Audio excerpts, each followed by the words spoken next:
I earned my degree online at Arizona State University.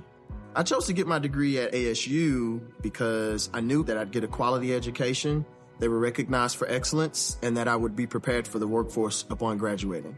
To be associated with ASU, both as a student and alum, it makes me extremely proud, and having experienced the program, I know now that I'm set up for success. Learn more at asuonline.asu.edu.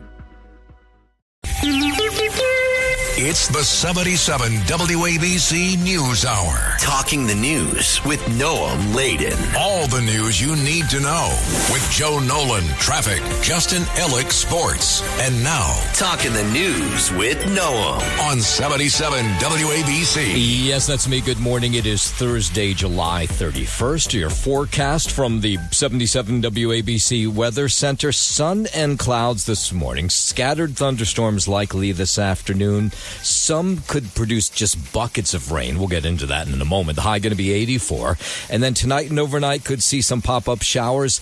Low 66. Friday, morning rain, afternoon sunshine, and a whole lot cooler. The high going to be around 74 degrees.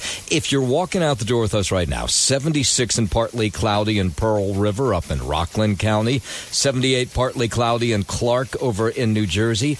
And it's 77 and clear right outside our Midtown studios. The top 5 at 5. The city will say goodbye to a cop killed in the Park Avenue shooting. The MTA wants to raise fares again. Some weed shops in New York may be too close to schools. Wait till you hear what happened to that guy who set a dog on fire. And there's a rabies scare in New Jersey.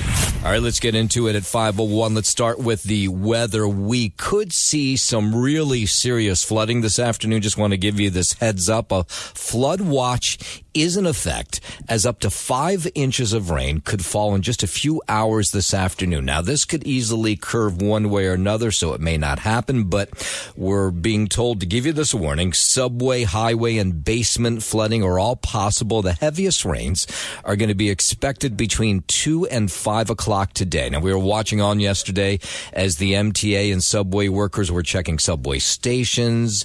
Storm drains were being cleaned out, all in anticipation of these big storms that could come in today. The city asking us to warn you as well that if you live in a basement apartment, be sure to monitor the weather. Be sure to be ready to leave your apartment if flooding occurs. Of course, also, it's a good time to raise up any of your valuables. Again, this is likely going to happen between 2 and 5 o'clock today. We don't know how severe this will be, but we're letting you know it could be, with anywhere from 2 to 5 inches of rain falling if the storm gives us a direct hit later today. Of course, we'll monitor this all day long right here on 77 WABC, to keep it right here for the latest.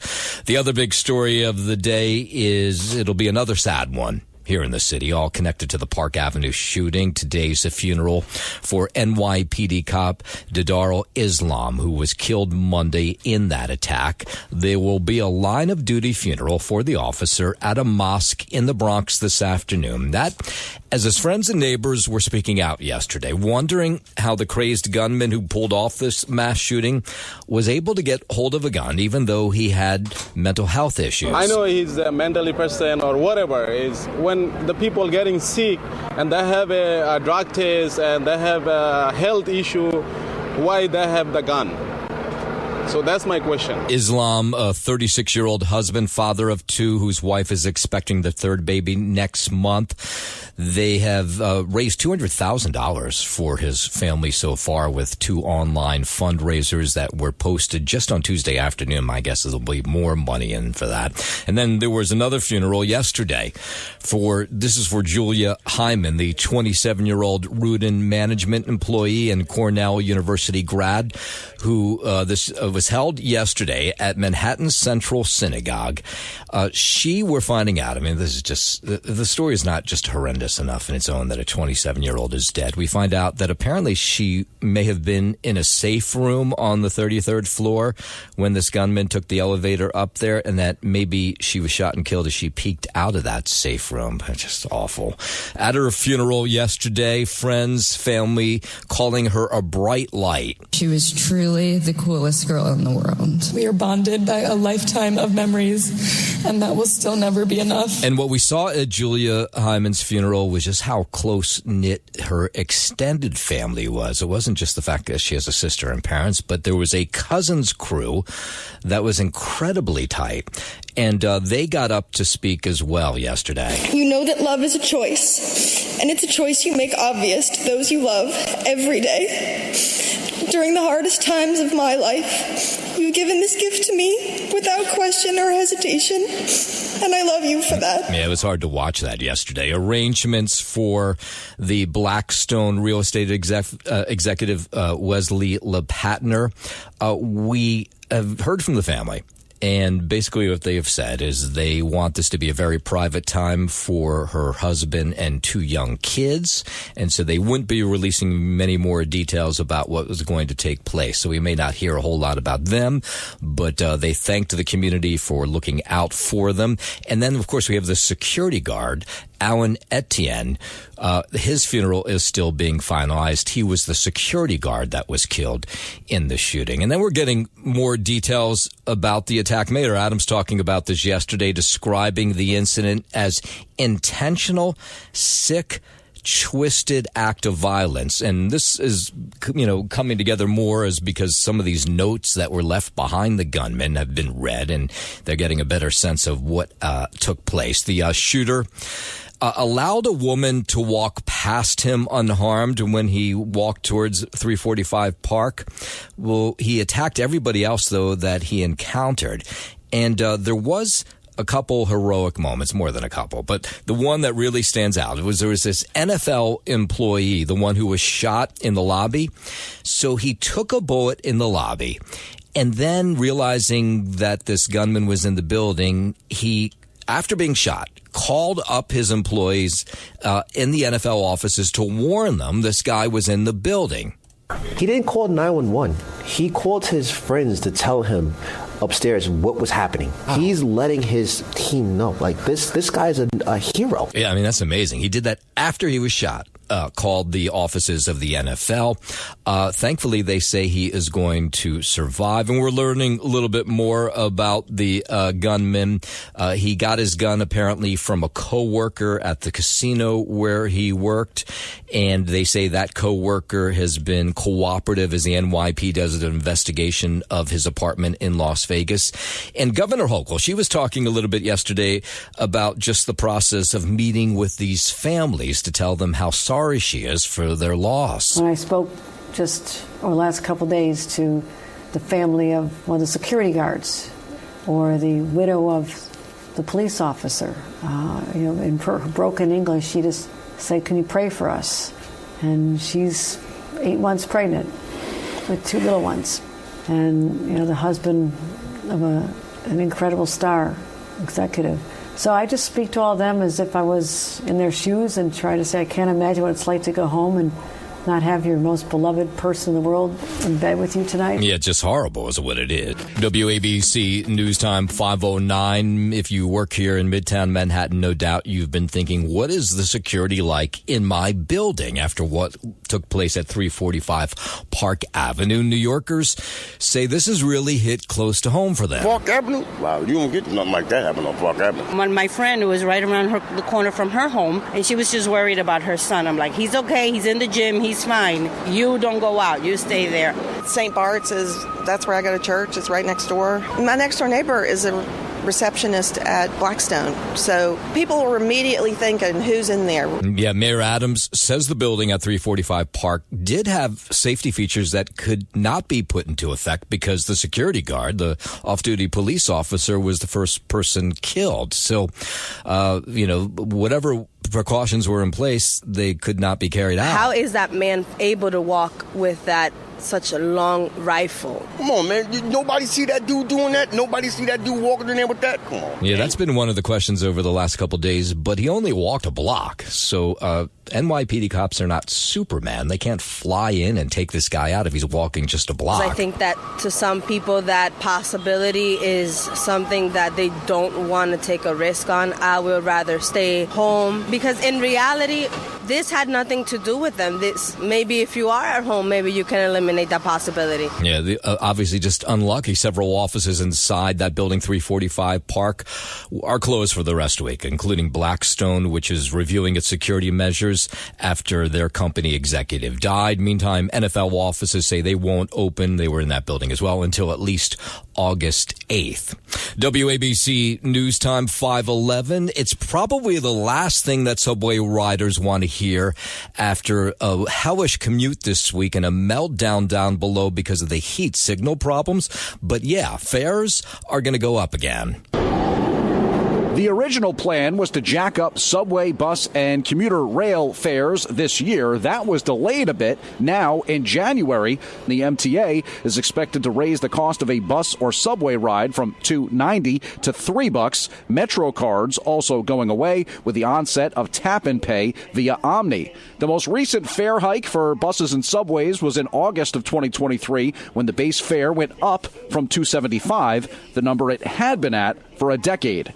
James Flippin for 77 WABC News. Let's go down to Washington, where Democrats, Republicans, depends on who you are, seem to be somewhat obsessed still with the Jeffrey Epstein files and what, if anything, is them. Minority Leader Chuck Schumer announcing yesterday on the Senate floor that he and Democrats on the Homeland Security and Governmental Affairs Committee sent a letter to Attorney General Pam Bondi. The situation with the Epstein files is very simple.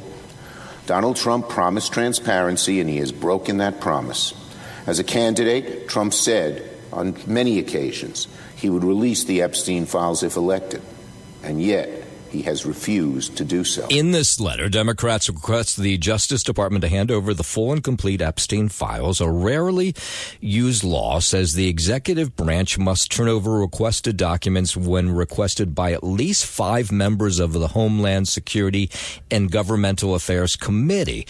And they are saying these files have to be handed over by August 15th. This morning, I join all of my Democratic colleagues on the Homeland Security and Government Affairs Committee in invoking a century-old law known as the Rule of 5 to compel the Department of Justice to release the full and complete Epstein files. Now, we don't know if there's what is or if there's anything in these files, but Democrats now obsessed as they see an opening against President Trump, but there are Republicans who are right on board with those Democrats. 5:14. There is new audio and surveillance video from that midair crash at Reagan National Airport in January that killed 67. I just saw a fireball and then it was just gone. So I haven't seen anything since they hit the river, but it was a CRJ and a helicopter that hit. The audio was played during the National Transportation Safety Board testimony yesterday in D.C. Audio from the Black Hawk helicopter's black box revealed the pilot instructor telling the pilot to come left,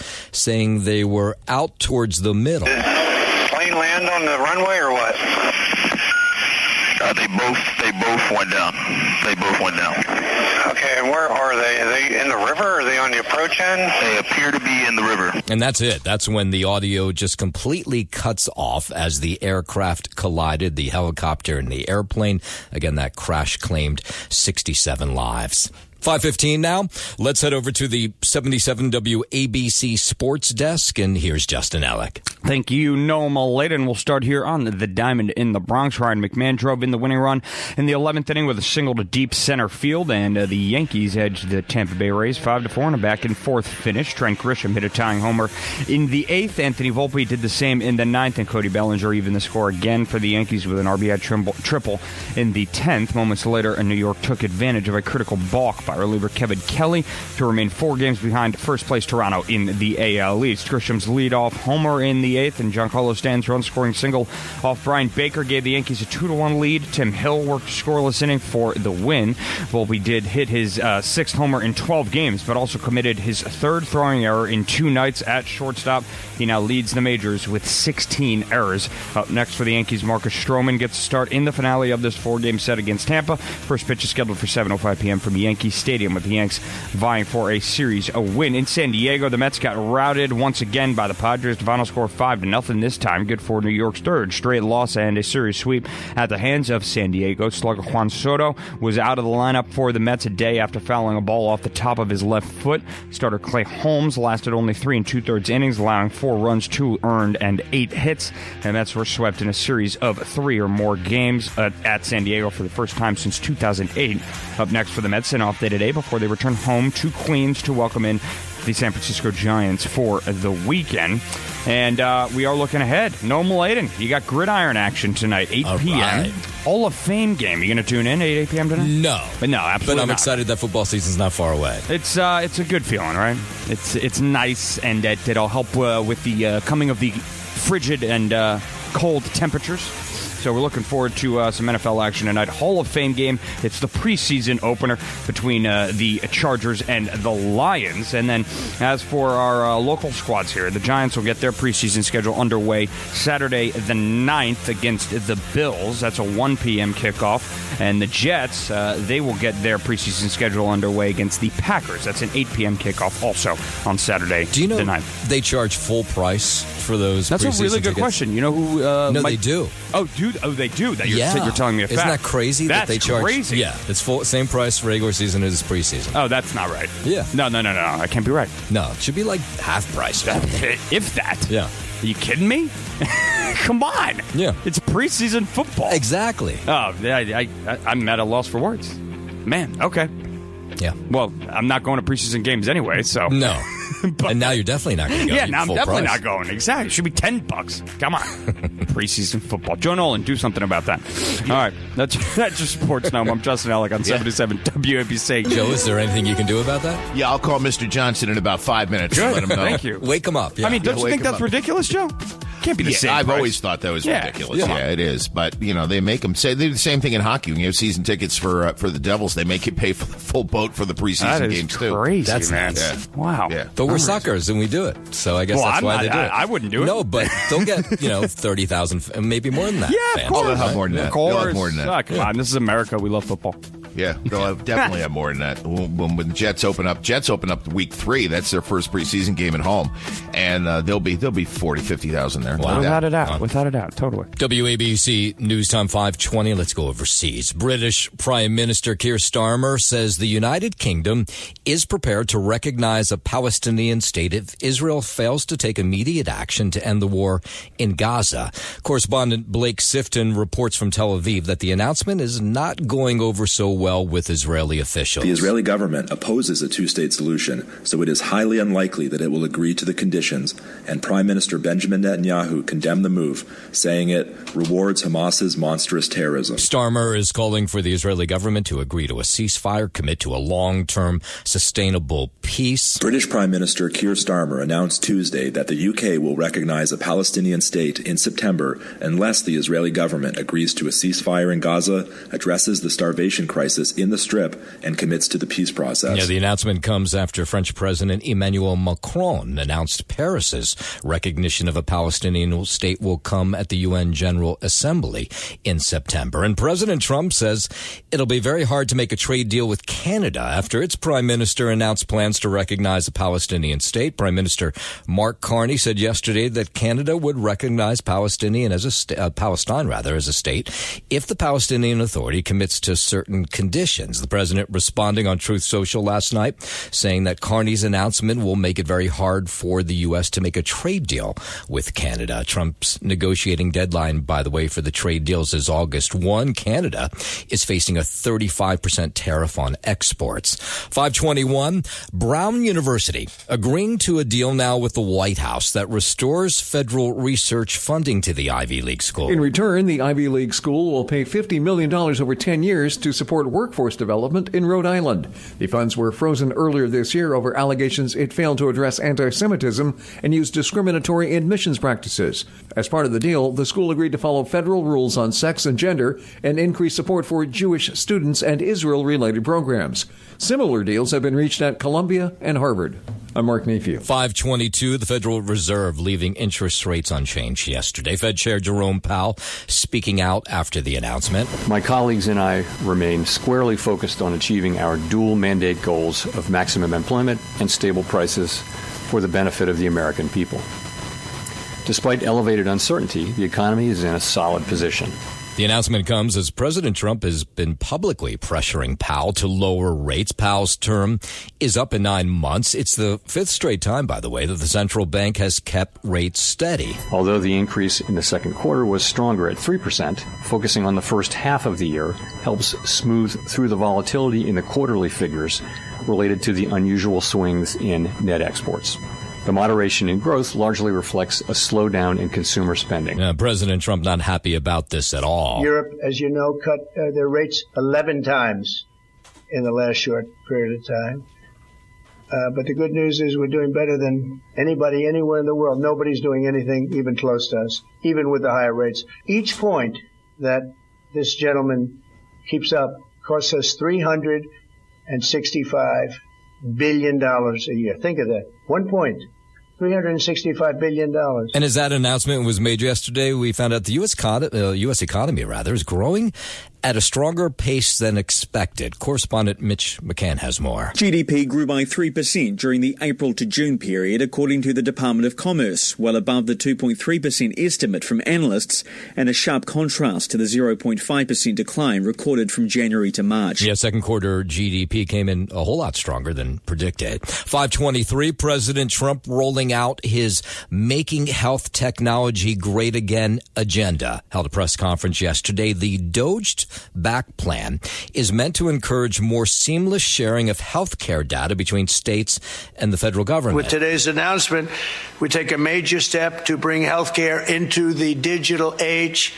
Health Secretary RFK Jr. sitting next to the president. So was Mehmet Oz. President joked about a part of his plan. The new standards will also make it simple for patients to access their own personal health records.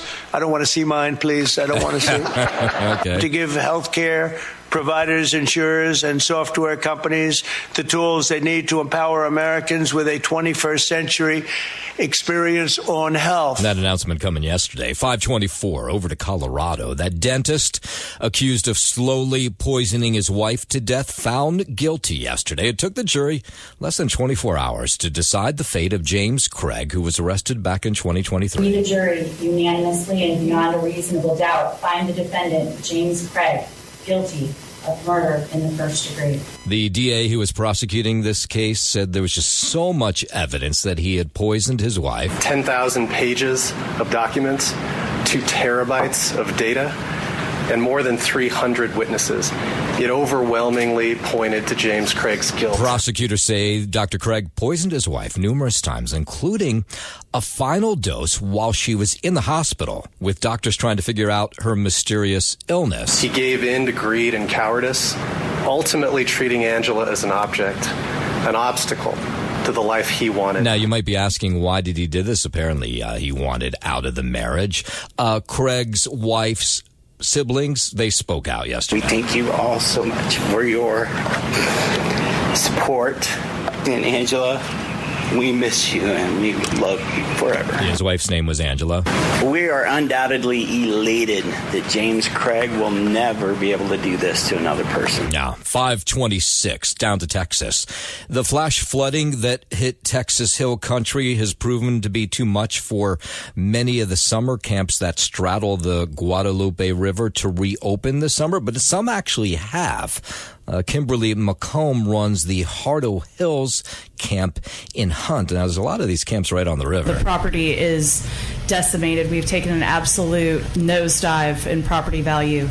But other camps have been lucky. A handful have reopened. One is called Camp Camp. It serves children and adults with disabilities, and much of their property is set back from the river, so they reopened. Thankfully, we were not in session, though we did have a major loss. Yes, so some of those kids, amazingly so, are back at camp until, of course, it ends. And while we're down in Texas, school starts there next month, and thanks to a new law, teachers must post a picture of the 10 Commandments in their classroom. Volunteers volunteers have begun collecting posters which will be delivered to public school leaders for free. 10 Commandments make sense. It's historical to our country. What's wrong with seeing some good ideas on the wall? That's Cindy Castilla, who heads the Texas Eagle Forum, which is sending those posters across the state. And you take them into the superintendent's office, and that's all you have to do. I think that it's a great way to participate in Texas public school education. But the fate of the new law is still out there. It remains hanging in the balance because there's a lawsuit that's been filed by the ACLU to stop the posting of the 10 Commandments.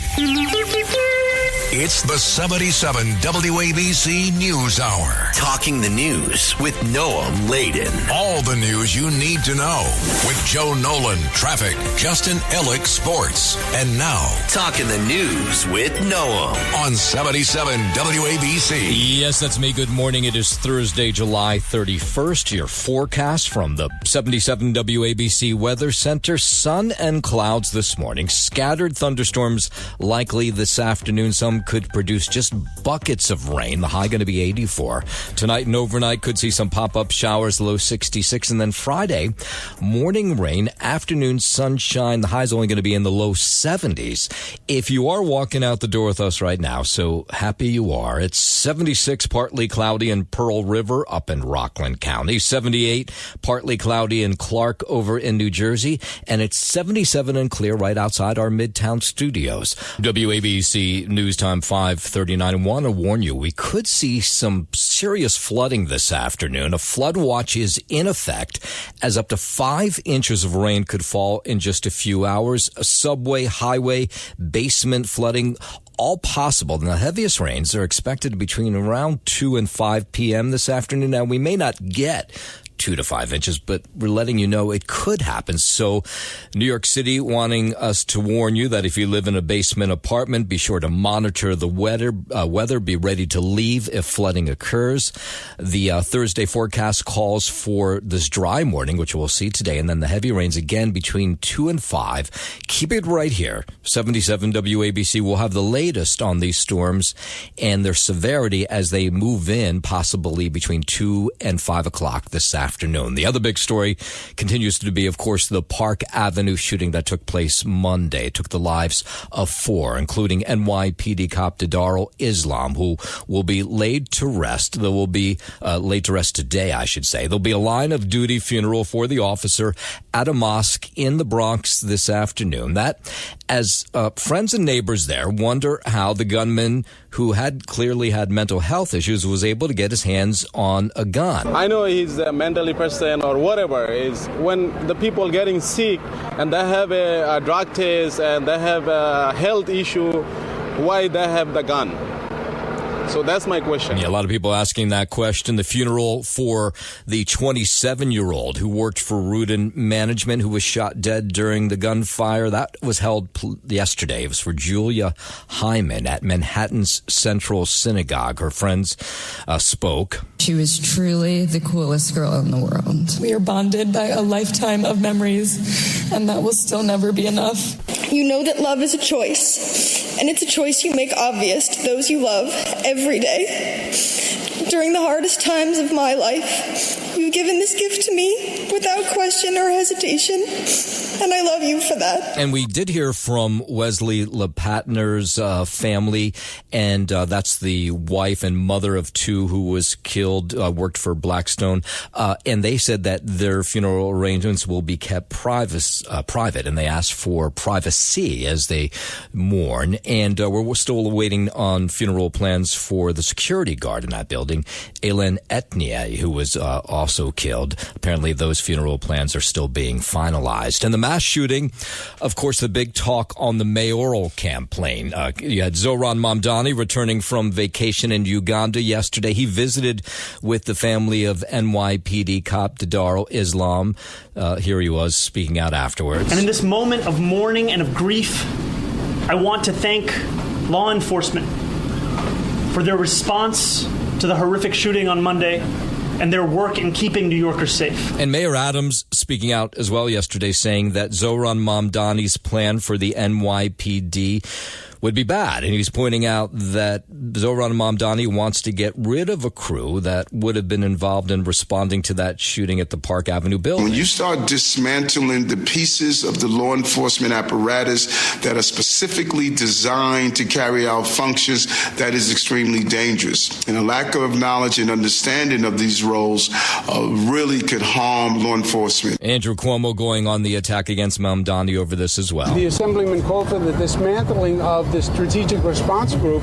That is the group that responds to terrorist attacks. That is the group that responded to the shooting on Monday.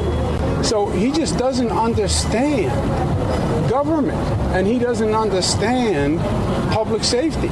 And he is dangerous in that regard. Now, Mamdani ended up having to respond to all that yesterday, which you never want to do as a candidate, but he concedes he takes the positions that he did disparage police in the past before he was an elected official, but he insists his views on police have evolved now. I know that Governor Cuomo is far more comfortable in the past, whether it be his own or whether it be in attacking me for tweets made before I was even an assembly member. And the vision that we've put forward in this campaign, despite what others may say, is not to defund the police. It is, in fact, to allow those officers to respond to these serious crimes that many of them signed up to address, and to do so by ensuring that we ask them to focus on those crimes, and we ask mental health professionals to respond to calls of mental health crises. Okay, so later today will be that funeral for the police officer, Mayor Adams. The police commissioner, Jessica Tisch, will be there. So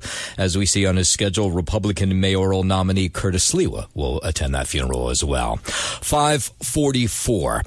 These cannabis shops. Have you heard this story? This is a crazy story. So more than 100 legal cannabis shops in New York may need to close or relocate due to how close to schools they are. Of course, you don't want them near a school.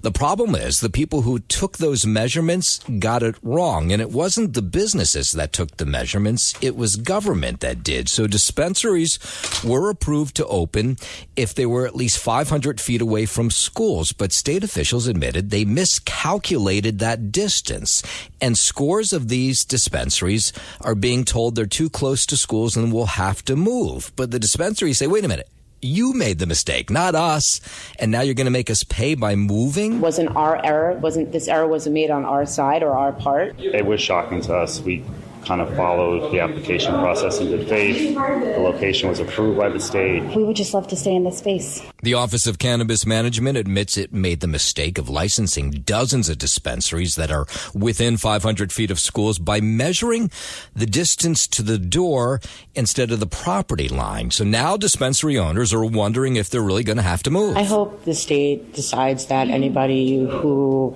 is in violation of said law are able to be grandfathered into the space that they were approved of originally. All right, so Governor Hochul kind of thinks the same thing, apparently. She says maybe we should just grandfather these people in, but she doesn't have the final say. We'll make sure we get the changes in the legislature, because I don't want anyone who's worked so hard and put their heart and soul into this business to be subjected to something that was more of a bureaucratic screw-up, but it has real-life consequences. Yeah, so the Office of Cannabis Management, we reached out to them. They acknowledge they made the mistake, but they say they still intend to enforce the rule, which just seems completely nuts. All right, let's head over to the 77 WABC Sports Desk at 5:46, and here's Justin Allen. Thank you, Noam Laden. We'll start here on the diamond in the Bronx. Ryan McMahon drove in the winning run in the 11th inning with a single to deep center, and the Yankees edged the Tampa Bay Rays 5-4 on a back-and-forth finish. Trent Grisham hit a tying homer in the 8th. Anthony Volpe did the same in the 9th, and Cody Bellinger evened the score again for the Yankees with an RBI triple in the 10th. Moments later, New York took advantage of a critical balk by reliever Kevin Kelly to remain 4 games behind first-place Toronto in the AL East. Grisham's leadoff homer in the 8th, and Giancarlo Stanton's run-scoring single off Brian Baker gave the Yankees a 2-1 lead. Tim Hill worked a scoreless inning for the win. Volpe did hit his 6th homer in 12 games, but also committed his 3rd throwing error in 2 nights at shortstop. He leads the majors with 16 errors. Up next for the Yankees, Marcus Stroman gets the start in the finale of this 4-game set against Tampa. First pitch is scheduled for 7:05 p.m. from Yankee Stadium, with the Yanks vying for a series win. In San Diego, the Mets got routed once again by the Padres. The final score 5-0 this time. Good for New York's 3rd straight loss in a series sweep at the hands of San Diego. Slugger Juan Soto was out of the lineup for the Mets a day after fouling a ball off the top of his left foot. Starter Clay Holmes lasted only 3 2/3 innings, allowing 4 runs, 2 earned, and 8 hits. The Mets were swept in a series of 3 or more games at San Diego for the first time since 2008. Up next for the Mets, an off day today before they return home to Queens to welcome in the San Francisco Giants for the weekend. And to the NFL here, looking ahead to an 8 p.m. kickoff tonight for the Hall of Fame game. That's your preseason opener between the Chargers and the Lions. And looking ahead locally to our preseason openers for the Jets and the Giants. The Jets will open up against the Packers Saturday, August 9th at 8 p.m. And earlier on in the day, at 1 p.m. kickoff, the Giants will get going against the Bills to kick off their preseason schedule. That is your Sports Gnome, and I'm Justin Ellick on 77 WABC. WABC News Time 5:50. You want to just pull out your hair? I don't have any to pull out. But this man accused of killing his dog and setting it on fire in Queens. Remember this creep, this 29-year-old Isaiah Gurley last Thursday? I should say allegedly, but he allegedly dragged a dog down a South Ozone Park street and then set the dog on fire. And so finally they caught up with him because they were passing his picture around all weekend. They caught up with him on Monday. They cuffed him. They put him behind bars. And guess where he is today?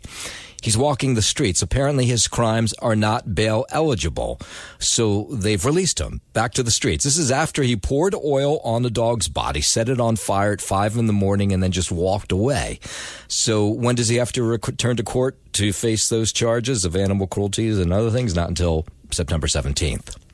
Out on Long Island, there is a civil lawsuit now. Roughly 250 people have filed this civil lawsuit against Northwell Health after a worker installed a hidden camera in the bathroom and changing rooms at 2 facilities in Great Neck.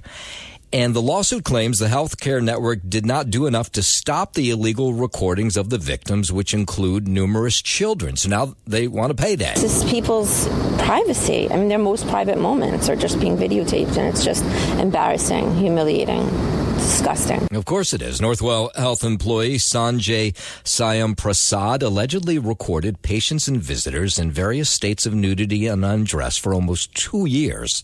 Between August 2022 and April 24, he has pled guilty, but the plaintiffs say they don't believe justice has been served. And now they want the hospital to pay up. What the heck happened to these videos? And where did they go? And how do we make sure that they're permanently deleted so they're not popping up? No, the videos are out there, and probably anyway, and I imagine there's no way to stop it. I am convinced that there is video of me out there somewhere. Yeah.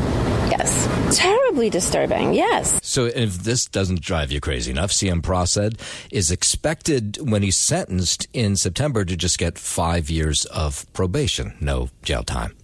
President Trump reportedly thinking about a pardon for Sean Diddy Combs. According to a report from Deadline, the president seriously considering the move ahead of Combs' sentencing hearing. Trump previously teased the possibility of granting Sean Diddy a pardon, and it has recently gained traction after associates of the music mogul approached the White House with the request. Combs was convicted on 2 counts of transportation to engage in prostitution and faces a maximum of 20 years in prison.